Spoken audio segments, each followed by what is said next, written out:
Hey guys, it's Nicole. Welcome to my channel, or welcome back to my channel if you're new here. Don't forget to subscribe. I like to post about books and music, mostly Taylor Swift. All of my signed CDs on display now. So today's video is going to be 10 books that will get you back into reading. This is a bit similar to the video I did a couple of weeks ago of 10 short books that you can read in a day, kind of with the idea of getting you back into reading, but these are a little bit longer. Like, they're books that maybe would take you a couple days to read, and these are all books that just made me really fall back in love with reading again, whether or not I was in a slump at the time. Stuff that you can just kind of tear through because they're so interesting. So the first book is one that was sent to me by the author. This book is called Infernal Fall by Brian Timothy Mitchell. So this is a modern retelling of Dante's Inferno, and I've never actually read Dante's Inferno, so when I got this I was like, maybe I should go ahead and read the original first, but I'm actually kind of glad I started off with this because it is modern, so the language is also modern. Dante's Inferno is translated from Italian and is like 700 years old or something, I think. It's an intimidating idea, but now I have a rough idea of the original story thanks to Brian. I think that will help if and when I read the inspiration. I am interested now in reading the original. In other words, this is a dark fantasy novel set in hell after our main character Daniel falls into it, basically. He is out hiking with his fiancée and he ends up falling into hell where he meets Charles, who is a soul harvester, and Beau, who is a shadow man. Those two realize quickly that this man is alive and they need to get him the hell out of there, no pun intended. So they have to go journey through the 9 circles of hell to go meet Satan and see if he will send him back to Earth. So there are a lot of biblical characters and references in here that I'm going to be honest, I was not too familiar with. I've only been to a church service less than 10 times in my life. Of course, I was baptized in Ukraine as a child, but still not the same. But I guess you could relate to this perspective if your religion isn't Christianity either, whereas I'm kind of agnostic. I wasn't really approaching this as something to believe in. It was just like a fun tale. I think there's also some mythology in here. I do know a little bit about mythology, but yeah, overall it was very new stuff to me. Since I'm not too familiar with the source material, Dante's Inferno, the Bible, or mythology, what I can speak on though is that this book had great character development and dialogue. Conversations are had while these three are on this journey to get Daniel home. We learn about Daniel's backstory. We also learn why Beau and Charles ended up in hell, what motivates Daniel to want to return home, and what motivates him to maybe stay in hell. Yeah, there's lots of mental conflict and internal turmoil for the main character. I would recommend this to anyone who enjoys fantasy, dark fantasy, adventure type of novels with lots of journeying and traveling as a plot, fantasy inspired by Christianity, of course classics like Dante's Inferno, and anyone who is interested in mythology as well. You all know I love fantasy, and this was a good way of kind of dipping my toes into the subgenre of fantasy involving mythological and religious elements. And thank you again to Brian Mitchell for sending me your novel. I don't see this information online or on Goodreads, but I got to the end of the book to find you are putting out a sequel next year. I'm excited. Is it going to be a 3-parter like Dante's Inferno? If Daniel ends up in the different circles of heaven, as I believe Dante's Inferno progresses, I would be very interested to see what that looks like. As I said, this is all new to me. That was a great read, spooky and mysterious. I read this at the end of October, beginning of November. The next book to get you back into reading is Sharp Objects by Gillian Flynn. So this is the author of Gone Girl. I will forever recommend this book over Gone Girl. Like, I think Gone Girl was pretty good. Something about it is just like kind of frustrating to read because both of the characters kind of suck. Like, you can't really pick a side. Some people do find that very intriguing to have like very morally gray characters, but this one, it's not necessarily the characters that I liked better, but the entire plot, the entire concept. It's such a mystery and it's so weird. Basically, we follow our main character, Camille Preaker. She has just completed a stay at a psych hospital, so she's got a lot of her own issues, and then she's also a journalist, and I believe she's in Chicago, and her boss sends her on this very intense assignment to cover the murders of 2 preteen girls in her hometown in Missouri. For years, Camille has hardly spoken to her neurotic hypochondriac mother. She kind of cut ties with her when she moved to Chicago. She doesn't even really speak to the half-sister that she barely knows, who's also a preteen. So she comes back home to complete this assignment for her boss, and she moves into her old bedroom in her family's Victorian mansion. I love that. I love that as a setting. And she ends up feeling like she is identifying with the 2 young victims a little too closely. This is madness. This book is just absolute insanity. There's also a HBO series. Oh, it says that on my cover too. I tore through this in like a day or two, and it's quite thick. Like, I definitely think this deserves more hype than Gone Girl. I think these are the only two books I've read by this author. If anything else by her is good, please let me know down below. But yeah, lovely, lovely. Very interesting psychological thriller. The next book I would recommend is Assassin. I think I might have recommended this in my short books video. This is a shorter one. I think I finished it in a day, maybe a day and a half. This is a historical fiction novel set in the time period of President Lincoln's presidency. We follow this girl, Bella, who is, I believe, an assistant to the seamstress of Abe Lincoln, and she ends up kind of befriending his children and getting kind of close to the inner circle of the presidency, I guess. And she's also very interested in acting and the theater, so she also gets kind of close with John Wilkes Booth. And this character, Bella, is completely fictional, but it does have true events happening in it, the assassination of Abraham Lincoln. There's a little bit of like long distance romance in this because she has a childhood best friend who ends up going to boarding school in a different state, and because this is the 1800s, they have to write letters back and forth, and it's very cute. You can't really go wrong with historical fiction, in my opinion. I think it's fun and eerie in a way that isn't like a full-on thriller or something that is scary necessarily. But yeah, it's crazy to watch this like older man, John Wilkes Booth, kind of manipulate Bella's position with her close proximity to the White House. She ends up kind of falling into a trap, and you can't look away from this. It's kind of like a car crash. Next, I would recommend The Glass Castle. So this is a book I read when I was in high school, and I had to read it for an assignment, but I got to choose the book and I picked this one, and that was at a time when I wasn't really reading much, and I just tore through this. I thought it was so interesting. So it's a memoir by Jeanette Walls, and she basically is grown up writing this memoir looking at her family situation from her perspective as an adult now. She's looking back on it.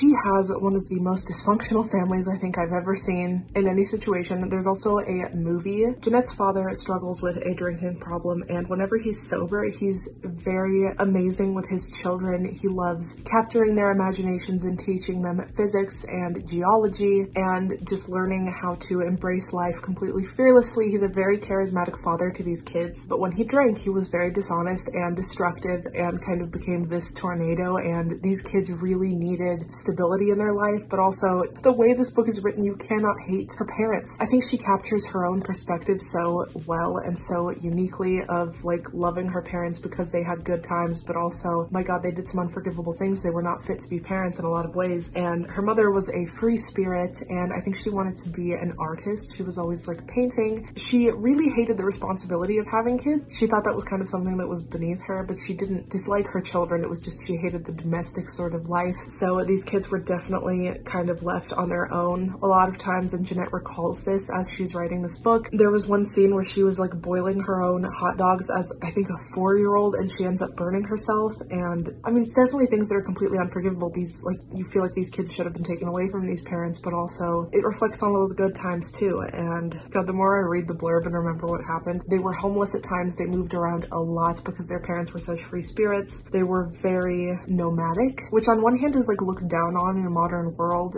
but also the way they were doing it, there was a lot of neglect on these children. And it kind of also talks about how each kid was able to kind of escape and what happens to each of them as a consequence of how they were raised. It's kind of heavy, but also funny and really entertaining. It's just a lot of emotions all in one, and it will keep you turning the pages. The next book I have to get you back into reading is Ruined. This is one of my favorite, most atmospheric, spooky reads, actually. We have our main character, Rebecca, who just moved to go live with her aunt in New Orleans. So she's going to be attending, I think it's a private school, and she's staying there while her dad is traveling. So she stays in a creepy old house with her aunt Claudia. As you saw from my glowing review of Sharp Objects, I love a creepy house as a setting. Prep school. She attends a prep school, and there's a bunch of really snooty rich girls there, and she has a really hard time fitting in, obviously. Only gorgeous, unavailable aunt in gray seems to give Rebecca the time of day, but she wonders if he actually has a secret he is hiding. Rebecca also makes a friend in a cemetery, the Lafayette Cemetery. I believe it's like a famous one. It's actually on the cover of the book, I think. She makes a friend in the cemetery named Lizette, and Lizette is so eager to talk to Rebecca and show her around the city. And there's just one catch: Lizette is a ghost. So this is a very fun, plot-driven novel, very spooky. spooky. There's ghosts, there's cemeteries. I think sneaking out at night is involved. There's a New Orleans Mardi Gras parade that she participates in, and that serves as kind of like the climax of the book. Something happens at this parade. A lot of really interesting events and atmospheres, and yeah, this is one of my favorite books of all time. Also, it does have a sequel. The sequel is pretty good, but not as good as the first one. Like, the first one is 5 stars and the sequel is 4 stars. Next, I would recommend Slipping on the Ice, a collection of stories from a Peace Corps Ukraine volunteer. I've talked about this book a couple of times. I gave my copy away for someone's birthday, but this is basically a kind of memoir style story, again, of a, I think, 24-year-old who decides to sign up for the Peace Corps in Ukraine, and he doesn't know anything about Ukrainian language, Ukrainian culture. He has to learn the language while he's kind of in his training for the Peace Corps. This book is so funny. He ends up going on a date with this Ukrainian girl and really falling in love with her, but then they run into the issue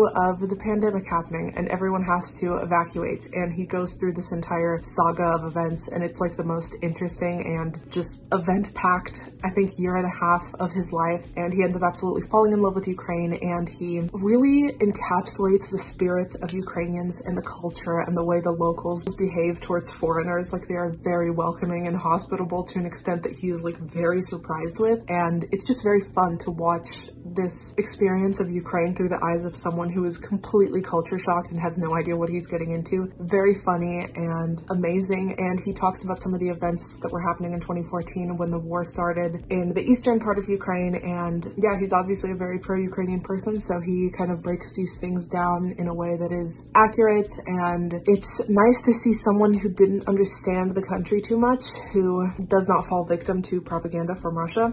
It's a breath of fresh air, but obviously he was completely immersed into the country, so I wouldn't expect any less. That is probably one of the best books that I read this year. The next book is Distant Waves. I think this is my favorite book of all time. This I reread, I think, last year or the year before, after just falling in love with it when I was in like middle or high school. The cover is just amazing. I'm obsessed with it. So this is a historical fiction novel set on the Titanic, and there are 4 sisters who are traveling together on the Titanic with their mother, I believe. Their mother is a clairvoyant. She does like seances for money. That's how she makes a living, but it's also kind of a scam.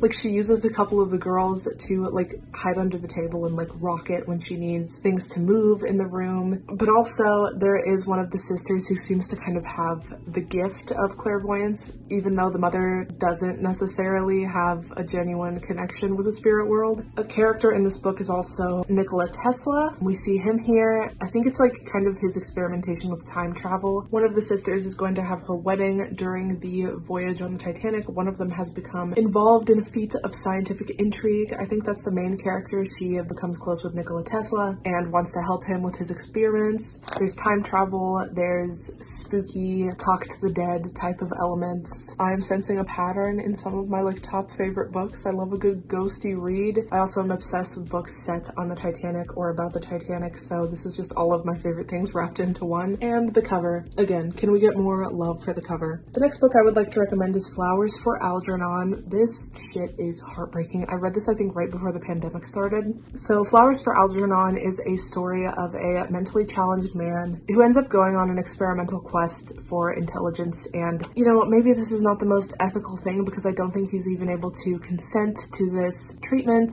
but they're kind of monitoring his progress alongside this mouse who is also receiving the same kind of treatment to make the mouse smarter, I guess. So his experience kind of mirrors that of this mouse named Algernon, but the mouse is like a few, I think, days or maybe even weeks ahead of Charlie, the man in the story. So whatever ends up happening to the mouse, like, you can kind of assume is going to eventually happen to Charlie. And my god, I think the story is actually completely fictional, but I do think it mirrors the kind of experiments that were put on people who couldn't necessarily medically consent. This is told completely through Charlie's diary entries. So you see as the treatment starts to kind of work, and you see his improvement in language through his diary entries and how this brain operation increases his IQ and changes his life. So as this experimental procedure is occurring, we see Charlie's intelligence expanding until it actually surpasses that of his doctors who did the experiment on him. So this experiment seems to be a completely scientific breakthrough. Like, it's miraculous that they're able to do this for him, but then the mouse, Algernon, ends up making a sudden unexpected deterioration. And as I said, like, as the mouse is progressing, we can kind of predict what is going to happen to Charlie in a couple of weeks. So the main question is like, will the same thing happen to Charlie? Will the same kind of fate